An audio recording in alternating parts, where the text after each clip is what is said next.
Welcome back to The Most Important Thing. I'm Danielle. And I'm Greg, and together we're exploring how we build family culture at home and lead like badasses. Indeed, we are. And we are doing something a little bit different this week, which I feel like I say a lot, but we are doing something a little bit different this week. And that over the past few weeks, we have asked our listeners for questions. And we've gotten quite a few responses. And I'm excited to go through a few of them today. Yeah, I think of this as the questions that we've been asked over the arc of Team It over the last 9 months. And then we did a call to action and asked our listeners to provide some of which were new, but a lot of which we've heard over the last 9 months, and we wanted to surface those. Yeah, a lot of this I think we could call a FAQ, right? Yeah. A frequently asked questions. For sure. List. Yeah. So let's get into it. Yeah, let's Great. do it. Okay, so the first one, which came from a friend recently, is why go through all the effort to build a custom family culture from scratch? Why not just lean into religion instead of reinventing the wheel? It's a great question. The first thought that I had was, yeah, I'm building a startup or I'm building my own investment firm. Why not just go work at Google, or why not just go work at Citadel, right? Yeah. And there's a laundry list of reasons not to do those things, but I think there's only one real reason to do those things, and it's because you have to, because something inside of you says, this is what I'm meant to do. Yeah. Or because the existing thing doesn't necessarily resonate with you. For sure. Like, this question was really asked in the context of religion. And I would say that religion is an incredible way to create culture through shared beliefs, shared language, rituals, connections, and sense of belonging across generations, right? Yeah. But what do you do if the religion in which you grew up, or the ones that you've kind of been exposed to over time, none of them really speak to your soul? Yeah. Right? And so on the one hand, I kind of wish that we were a religious family, but we're not. And so this is really our opportunity to take a lot of what religion has to offer and create our own in a first principles way. For sure. We have a wonderful way of being intentional and making things harder for ourselves. And I think that this is just yet another example of that. Yeah. Yeah. There's very few cultures or religions that start with the message that you don't need us. You've got this. And I'm wondering if I would love to know where that shows up in history and in other cultures. And I'm sure that the reason why is because it's really hard to control other people when they have a sense of belonging and their own sense of entitlement to whatever they want to go after, versus that they need something or there's something missing from them, and that can only be fulfilled by X. Yeah. I mean, I just don't think that the message that you've already got this, lean into what's working, is super scalable in traditional community building ways. No. One of the other questions that we got in a similar vein was from a friend who has a family much like ours, like a very strong family culture. And she said, can you talk about the idea of building a tribe of friends and community when extended family isn't a viable option? Like, adults making new adult friends is really important, both for support, but also for modeling for our kids what healthy relationships can look like outside of just the parent-child dynamic. Yeah. And I would say this is one that we have not figured out yet, right? But it is one that we really want to pursue in the new year, a broader shared sense of community. Yeah. The community piece is really important. It's also really hard for certain parts of our timeline, if you will. So if I'm thinking about this in business context, like being heads down and not focused on the competition and just building your own little tribe is so important. While you're recruiting other people in that startup phase, you're really focused on the family, like this unit and how we survive. Sure. So in Boundaries Part 2, we talked a bit about the startup analogy of pushing the boulder uphill, and then there's only one way to push, but when it starts rolling down the hill, there's so many ways to let it roll, and we need a different team to help control that.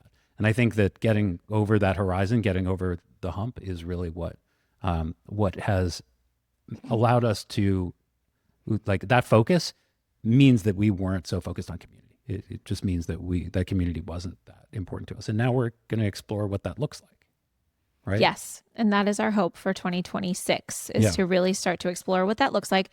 And Greg, I would also say like where we're going to relax our parameters on things, because being in community often means, being willing to compromise or maybe not having everything so Neufeld specific, right? Which is going to be hard for us. It's really hard. I mean, we're building a great little pod here, but we want our pod to go out and build their own pods, not just to stay as our nuclear family for the rest of their lives. Yeah.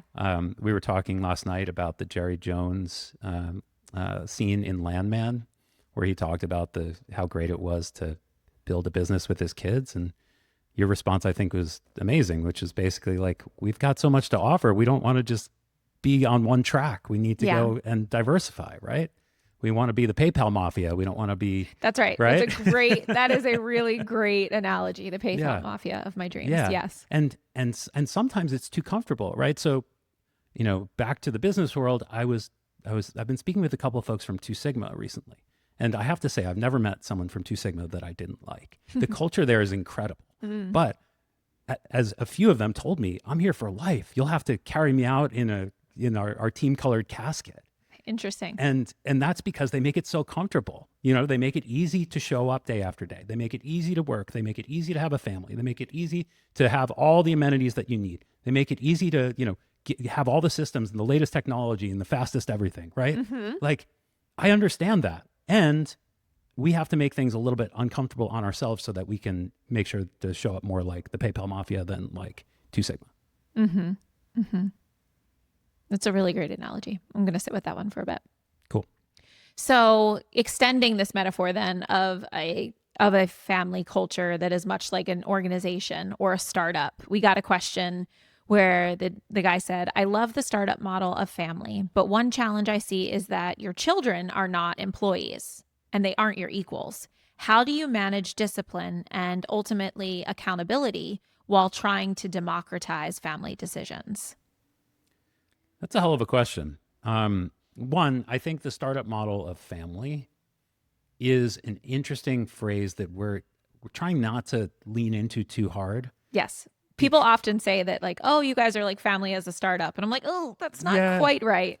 We're more like, I would say family as a team is the better dynamic, but this is the most important team that we will ever build, right? And we're the co-leaders of that team. So if we think about it in that analogy and not just family as a startup, like, how do we manage discipline and ultimate accountability while democratizing family decisions in this team dynamic?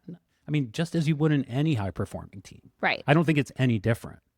No, I agree. I mean, the thought I had when I read this question was about being really intentional about who you invite to the meeting. As we mentioned in episode 28, Shared Systems, we have our adult weekly stand-up on Thursdays, just the two of us, that is separate and apart from our family meeting, right? Because it wouldn't be developmentally appropriate. And it would honestly, I think, be kind of nerve-wracking and anxiety-inducing for our children to talk about all the logistics for the forward 10 days that we do in that stand-up, right? We keep our family meeting about connection and fun, a little bit of learning, a little bit of problem solving, but mostly gratitude and a shared sense of belonging. Correct. Yeah, it's more of a town hall than it is a stand-up meeting. Yes. Right? And I think that as we see the kids for what they're capable of, we'll start inviting them into more of those, but that will be in a separate container. Yeah, and I think we're actually entering that phase. So we are parting ways with our nanny at the end of the year, not because we don't love her, but because we have 3 kids in full-time school. Let me be clear. We do love her. We love her. A big part of me would love to have her forever, but it just doesn't make sense from a logistics, financial, lifestyle perspective for us to continue having someone here 50 hours a week. It's been a great 8 years of full-time nannies, and we're now ready to cross the chasm. Yes, which is really scary. But one of the things we've been talking about with the kids is really a system of accountability, right? So increased responsibility and increased incentives in the sense that if they're going to be asked to be more responsible around here, I'm happy to be giving them some of the savings that we have from not having a nanny as well. But with that, the accountability metrics are also really important. So we've been talking about some type of weekly check-in with each child around how they conducted themselves this week, right? And so, more to be revealed here, but I do think that thinking about, as you would in any organization, like you said, what is developmentally appropriate? What meetings should it just be the CEO and CIO in, right? Versus what's an all hands town hall, and being really intentional about the topics that you discuss at each. Yeah, I think that the word democratize, you've also mentioned, is not meant to be a completely flat organization, right? No. And having a democracy still means that there are people that are the elected officials or the anointed officials in this case, Yeah. that are the team leaders. And we need to make sure that everything that we do is in service of the team, like make sure our people are super happy, but also make sure that we're happy in the direction that we're going and steer the ship in that Right. direction. I mean, you get a vote. I want your voice to be heard. Yeah. But ultimately, we will make a decision. Greg and I, will make the decision. Right. So even in a startup, I mean, if this was family as a startup, like we're the co-founders. Yeah, absolutely. We hired some great engineers and maybe a designer here and there. Yeah. It's looking good. So cool. Cool. We got a couple of questions, as we often do in life as well, about us versus the outside world, and kind of building upon that friction that we mentioned in creating our own religion, creating our own family culture, right? Yeah. And so one of them was, when our kids say, but my friend gets to do XYZ, how do we explain our family's values without implying that their friend's family is doing something wrong? Yeah. This is a hard one for me growing up. And I don't think that I ever was really delivered a sufficient answer. It was just more like, because that's what we think and that's what you need. There was a missing phrase there. And I think we've got that phrase. And because that's what we do as the Neufeld family. That's what this means as a team. This team believes in X, not like you are the problem. It's the we and what our team, and you are a part of something much bigger than just yourself. And this is what we've decided as a family works. Right? Yeah, I have a bunch of thoughts on this. The first is that we live in a community of specificity. They all go to outdoor nature schools. And so a lot of the folks that send their kids there already are very intentional and kind of alternative thinkers, right? Yeah. But even just this past week, like, we were spending time with a little girl who's allowed to wear lipstick, but not allowed to wear eyeshadow. Whereas Hunter is allowed to wear lipstick and eyeshadow, but I don't really like her wearing blush, right? And we're all like, we say no to cake, but they say no to palm oil because of deforestation. And that's like a really big deal in their family, right? So everybody has their quirks. Yeah. And a lot of it is based on the parent's life experience. Sure. And so I've just been trying to be honest about that with our kids more recently. It's like, why don't we do something? Well, because I had a negative experience about that as a child, and I'm trying to do differently this time. And so I think it kind of just puts us all on the same team, as like, mommy and daddy are exploring in the same way that you are. The other thing that I think about is that these kids were born on third base, right? We have such a comfortable, stable life, thank goodness. Yeah. And creativity thrives in constraints. And so I do believe that it makes sense for us to put constraints on the system, ones that are aligned with our family culture, so that they can be creative and imaginative and enjoy life within those parameters. I don't know the research, but Brene Brown told a story one time about kids at college. So she asked everyone who here had strict parents, and a bunch of kids raised their hands, and they couldn't wait to tell how their parents were strict. Oh, this one wouldn't let me out past 11 o'clock at night. This one wouldn't let me eat junk food, etc. And it was almost like this friendly competition, in the sense that they loved talking about the ways that their parents made life difficult for them.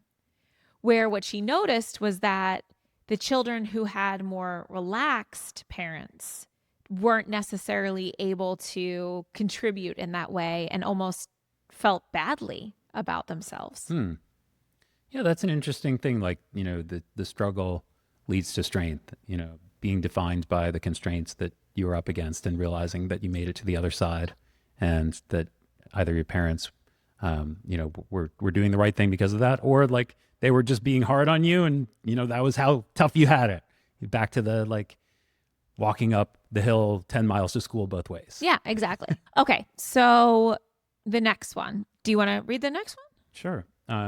On this note, someone asked us, what happens when your kids go to other friends' houses? Do your family rules follow them, or do they follow the host family's rules?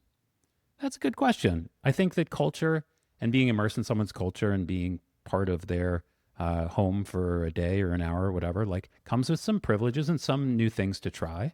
And then it's really up to our kids, as I see it, for them to uphold what it means to be a Neufeld when they leave the house. And we can have a discussion about what that means when they come home if they colored outside the lines. But like back to what Noah Zalt said on an old Teammates episode, there's the in here conversation and there's the out there. And the out there is sometimes you get to try some other things. Yeah. I mean, on the one hand, I think of, Ben Horowitz from Andreessen Horowitz saying that culture is how your company makes decisions when you're not there. Right. On the other hand, I think my kids are 8, 6, and 4. I want them to be able to experiment. For me, the most important thing is communication. Yeah. And for them to be able to, explore is the E in Neufeld is for explore, right? So if they find themselves in a situation where they're at someone else's house, I hope that they try the new vegetable and I hope that they have some dessert. Does that make sense? Like, sure. I want them to be able to make choices that feel right to them. If that means exploration, great. If that means Neufelds don't eat cake and they feel like that is the right thing in that moment, then stand up for that aspect of our culture as well. But for me, open communication is number one. Yeah. And so I do think that we've gotten into a really good habit with Hunter around whether she does something and it doesn't feel good after, she colors outside the lines in some way, or an adult says something a little off to her, whether she's at school or at jujitsu or at someone else's house, she comes to us and we talk about it.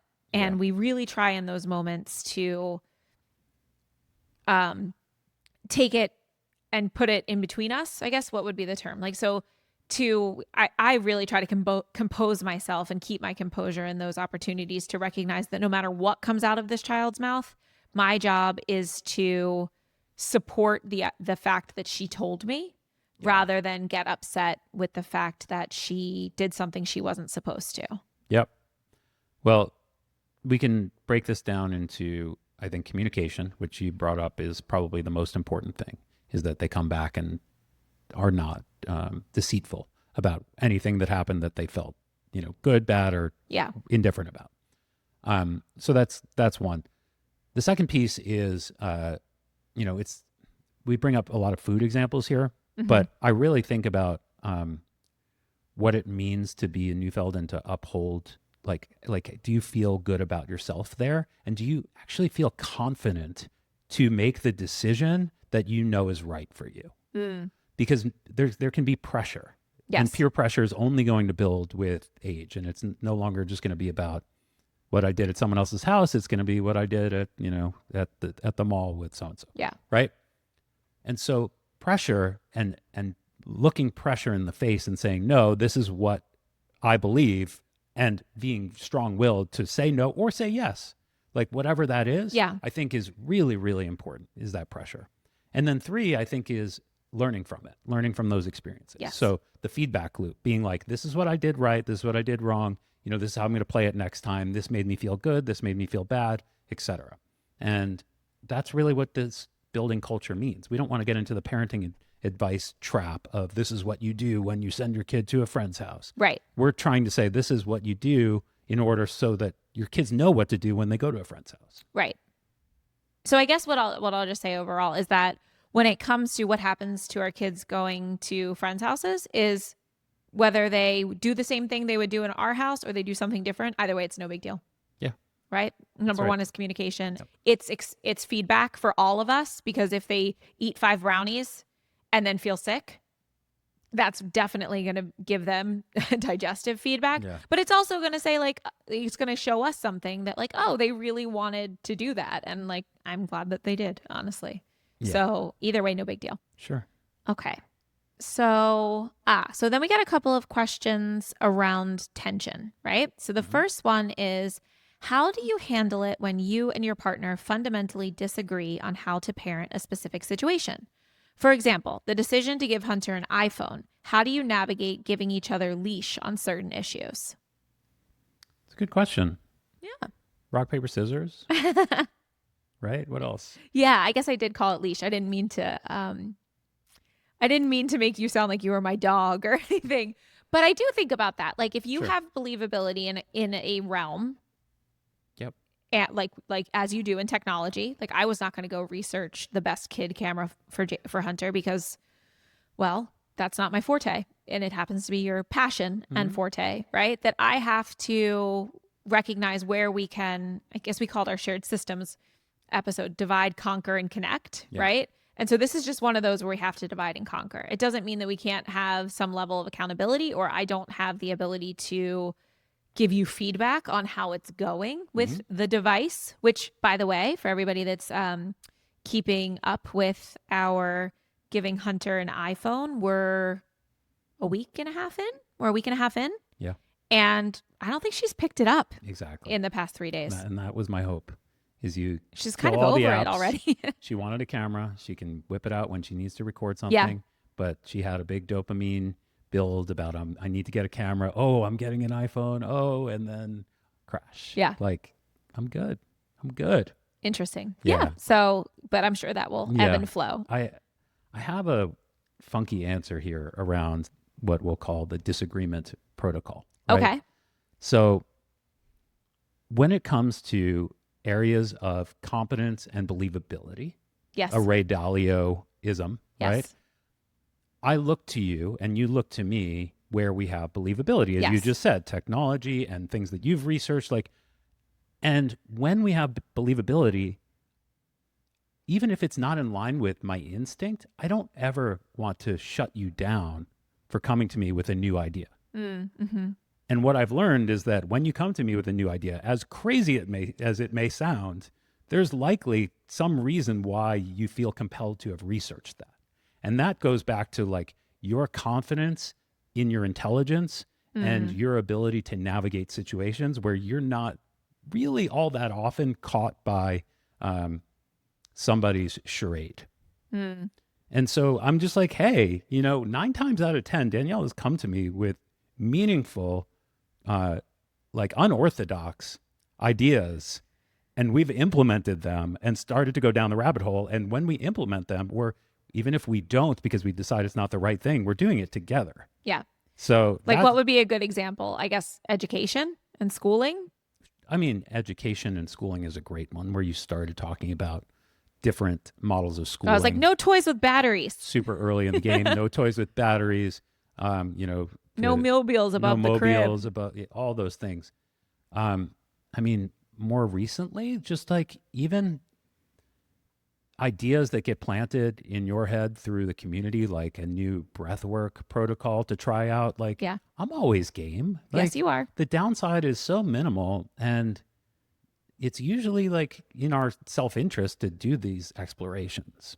So I'm going to put a point there, a fine point on the disagreement protocol is starting with believability and trusting your partner, right? The fine point there is, if your partner is shutting you down, that is the time to examine something else, right? I've noticed a lot of relationships in my past, in my family, where I feel like one partner shuts the other down a lot. And that makes the other partner not want to come to them with these ideas or these concepts. And that's where resentment really builds up. Sure. I mean, that's another really analogous thing to company culture, right? Yeah. Is when you want to foster a culture of growth, Yeah. where people are willing to share ideas candidly, willing to admit mistakes and failures, and feel comfortable and psychologically safe Yeah. surfacing and disagreeing, right? Yeah. So I just want that to be named, that we need to feel like we're in a true partnership. We are the co-founders. We are the co-leaders of the most important team that we will ever build. Yeah. And in doing that, we need to be able to come to one another with these ideas and be treated as like co-CEOs almost. Yeah. It's a Well, hard thing. it's actually disagree and commit. It is. Right? Yes. It's really one of your favorite phrases, our favorite phrases that we have a whole episode on. Episode number 37. Yeah. Right? Is that we value one another so much that if you're really focused on getting Hunter an iPhone or giving Hunter my old iPhone because you believe that you've done the research and like that is the right choice, I don't even need to hear the 7-minute presentation as to why. I believe that you have done the work, right? And I value our relationship more than I value any two-way door aspect of taking the iPhone away from Hunter, if that makes sense. Because I know that it's a two-way door, as you like to say. Like, I know that we can change our decision. Something that you taught me really early on in our marriage was that we are on the same team. Yeah. And I didn't necessarily know that before, which is funny, but so true. And if we're on the same team, it always makes sense for someone to honestly take the lead on the research and making decisions. Absolutely. And so I need to do my part of giving you the space to do so. Yeah. And you do a great job of it. Thank you. Thank you. Yeah. Can you share the thing that you told me? I think maybe it was like during COVID days that you had heard a guy say that a couple should always spend time. Is it face to face? Yeah. Yeah. Do you remember? Yes. So let me go back to the 4 quadrants of being a good husband, father, provider, lover. And this is a phrase that I heard in a similar vein, which is that couples should always spend time face to face, side by side, and belly button to belly button. I think it's so good. Yes. And so true. Yes. And as long as you're spending that side by side and belly button to belly button time, the face to face, I think, can really allow for that disagree and commit. Yeah. I don't know if this makes it into the episode, but I feel so grateful that the time that we spend together isn't just nights and weekends. Interesting. Yeah. I think I know a fair amount of couples that spend a whole lot of time together. Yeah. But nights and weekends are probably the worst times to connect. Sure. Well, it will be really interesting to see next year when we do not have our nanny and we are, already this weekend with the past couple of weekends without naps, we've connected very differently during the weekend. Yep. Right. Correct. So I actually think that it will be a stress test on our relationship and our connection when we don't have that third party support. Yeah. And I brought this up. I said, this is why I don't want Denny to leave, is because I know that it's going to be a stressor on our relationship just to have more compressed time unencumbered. Yeah. Yeah. We'll see. And it's already pulling me more into domestic life and you more into work, right? Do you see that? For now. Yeah. I think you're funny in that you do things very early. You get like the laundry kids, started at 6 a.m. kind of thing? Well, you get the kids' toys that are like 2 years ahead of where they are. And like they end up using them and they're great. And your vision is always seen through. But in perfect Danielle fashion, you've started acting as if we don't have a nanny 3 weeks, 4 weeks before she leaves. I know. I know. You're like, I'm taking the kids this morning. We're going on this bike ride. And we're going to go do this. And I'm like, okay. You're like, I can come on that bike ride. I'm like, oh, okay. Like, I'm coming. Oh, that's great. It's true. On the point of disagree and commit, I feel like we didn't have enough examples of how to do that with our kids when we talked in the episode. Yeah. And so I wanted to mention that this week, Hunter and I have had a couple of disagree and commit conversations about her makers market this coming weekend. So at Hunter's school, they're doing a little like holiday market, but all of the things that are being sold are being made by the children. And so Hunter wanted to do a bake shop. Or as they call it in China, a market. Oh my God, Greg. Okay. Sorry. Anyway, I don't think she's going to make money. She's used to making $100 in an hour at our out front at our lemonade stand because we have such prime real estate for people wanting to come by and give her $20 tips making lemonade. But she's going to be in a market with a bunch of other children who are trying to sell their wares, so that automatically decreases the cuteness factor, right? Yeah. And it's like in an enclosed space, so I don't really know how many people are actually going to come because they're not going to get the like passerby traffic that we do. Anyway, long story short, I think this is a fool's errand. I do not think this is, I think it's going to be a money losing endeavor, and I am not happy about it. But she really wants to do it. And she's figured out that she only needs to sell 5 bags of granola in order to make a profit. And she believes that she can. And we had the final conversation in the series of conversations this morning where she said, I've decided that I really want to do this. I'm willing to take the loss and owe you and daddy money if I don't sell 5 bags or more of granola. And will you commit? And I said yes. And so I was very explicit with her that this is, we ask you, Hunter, to disagree and commit when you don't feel like going on a bike ride, but then you end up having a wonderful time. Yeah. Like, this is me disagreeing, committing. I'm going to help you to try to make this the best darn bake shop that ever was. Yeah. Well done. Thanks. Well, let's see.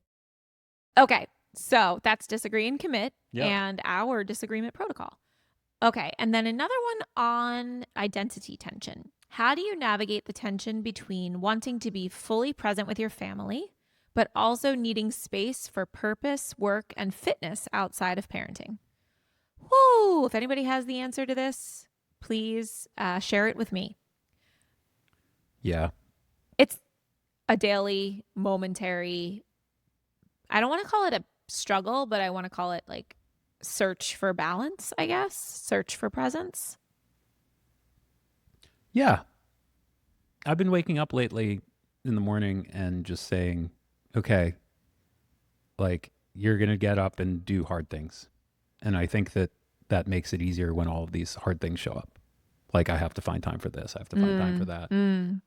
It's a little Marcus Aurelius in me. It's basically stoicism. Well, it's just like basically wake up, like stop being a and like go do all the things that you have to do, and then you can get back in bed. Oh, okay. Yeah. I have this real need to do deep work, like to spend solitary time learning. And when I don't have that, I find myself, especially during family time, yearning for that. And so I think that the ultimate gift that I can give to myself in order to be fully present with my family is to make sure that I have that time, which is hard because it's like got to be 2 to 3 hours straight weekly of being able to sit in solitude and learn or reflect. Yeah. Yeah. But it's definitely a challenge. I would say the biggest tip I have here is waking up 45 minutes earlier than my kids and just making sure that I have my morning routine and some opportunity for quiet time before they get up. Yeah. I like to think of the next day's plan and making time to go sit in the place where I can execute on that plan, which is typically the office, but sometimes not. Making sure that I'm either side by side with you if we're executing together, or that I'm sitting in the office so that I have that dedicated time and that I plan it the night before.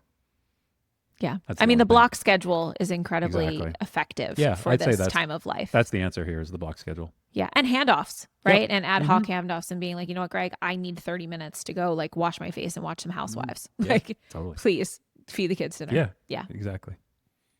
Okay. And then the last one, if parents take just one idea or process from your podcast to start with, what should it be?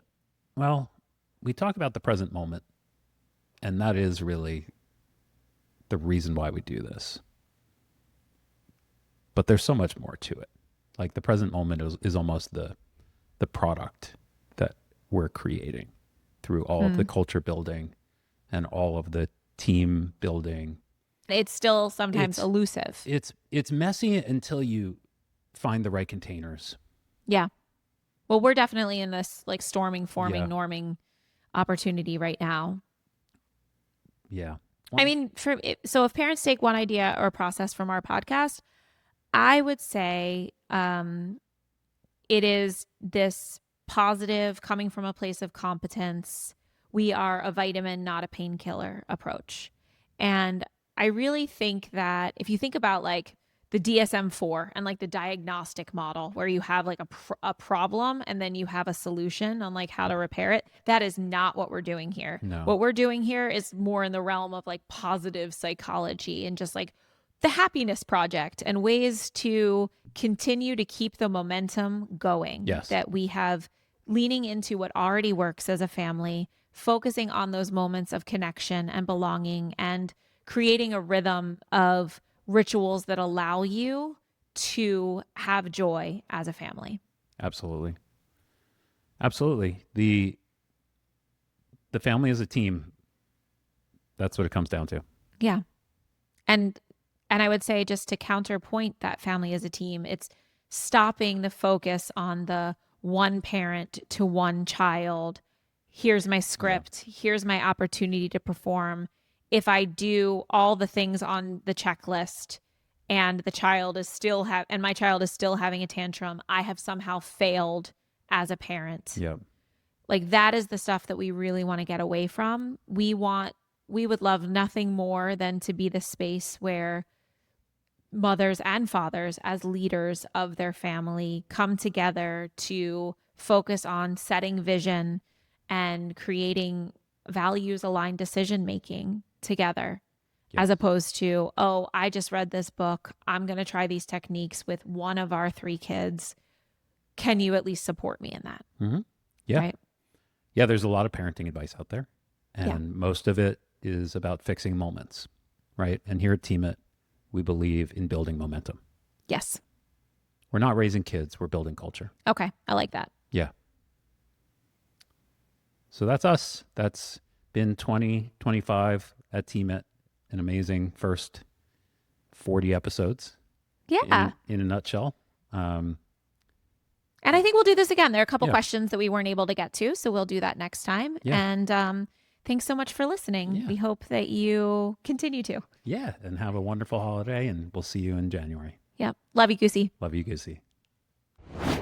Hey guys, if you're still here, you're definitely our kind of person. Thanks for spending this time with us on The Most Important Thing. If this episode resonated with you, we'd love for you to follow us wherever you get your podcasts and share it with someone else building family culture on purpose.